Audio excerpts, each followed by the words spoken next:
Sarah Bedford, and I'm here today with Republican Congressman Brad Finstad. Congressman, thank you so much for being here today. Thanks for having me.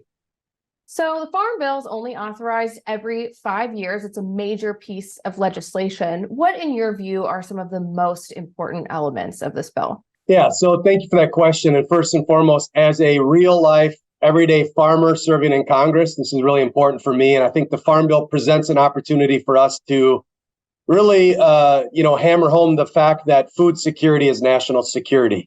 So the Farm Bill creates some risk management tools for farmers to make sure that we have the opportunity to continue to produce the healthiest, most affordable food that we see in the world. So feeding our neighbors is something that's very honorable and noble to us, and the Farm Bill gives us a lot of tools to do that.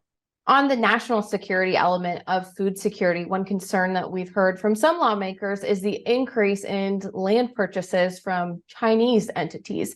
Is there anything that the Farm Bill can do to address those security concerns? Yeah, so it is my hope that the Farm Bill will be a vehicle or a tool that we can use to make sure that we are keeping our country secure, making sure that we, from a competitive advantage or disadvantage, aren't giving away the keys to the farm to folks that maybe don't like us and could potentially use that from a national security standpoint. So, hopefully the Farm Bill will be a place where we can address that. Some Republicans want to cut food aid programs.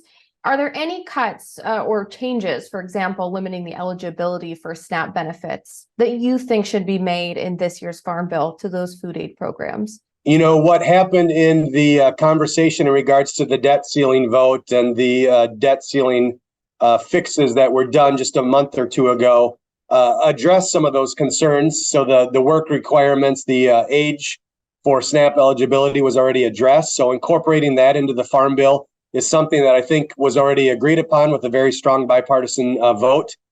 But we can also take a look at the opportunities to clean up any fraud and abuse that maybe the states have through the waiver process. We can look at the opportunities for us to modernize the program to make sure that there is an emphasis on training and on nutritional education opportunities. There is quite a bit that has already been done, and it's just kind of memorializing and incorporating that into this Farm Bill. There's been significant increases in spending over the past couple of years from the Biden administration in the infrastructure package, in the climate change bills that were part of the Inflation Reduction Act.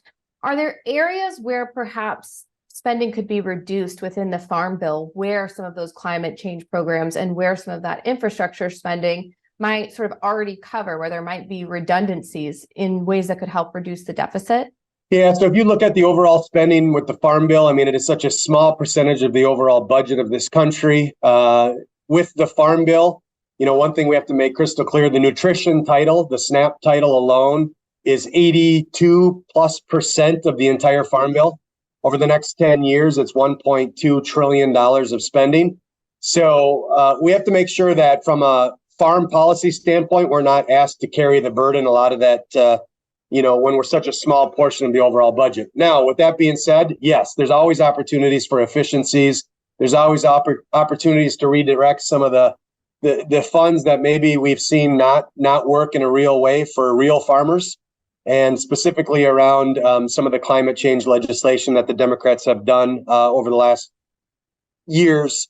Maybe redeploy that to incorporate some of the real tools that we in farm country are using. We've adopted with precision ag tools that, we know down to the inch of our farm what our soil fertility is, what we're putting for fertilizer to feed the crop that we want, to get the yield that we want, to, really manage our farm at, the sub-inch accuracy level. So I've, carried a bill, the Precise Act, which puts more priority towards those investments in precision agriculture and kind of real life tools that we as farmers are using every day. We've heard lawmakers discuss the importance of crop insurance in this legislation. How can some of these crop insurance programs be strengthened or expanded in the Farm Bill? Yeah, so crop insurance is the number one tool for us as farmers to really have that risk management opportunity, and the Farm Bill provides that. From a young farmer standpoint, crop insurance is probably the number one tool that young farmers utilize. So we can look at that young farmer program, hopefully have a conversation around, is there a way to extend the eligibility for the young farmer discount into the crop insurance from maybe extend it to 10 years for the first 10 years of your young or beginning farmer life.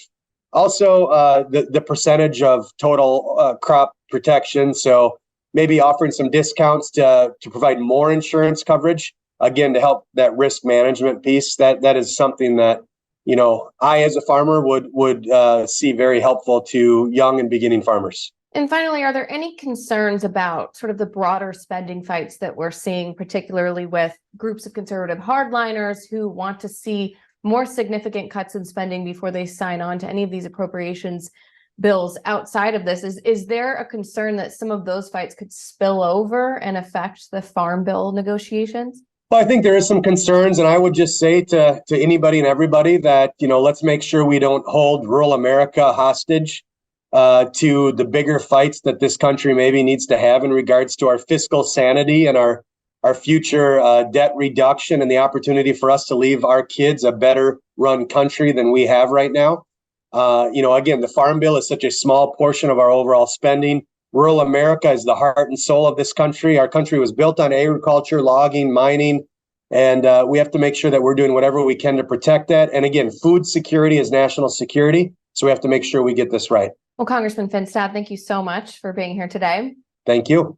And you can read more about the Farm Bill negotiations at washingtonexaminer.com.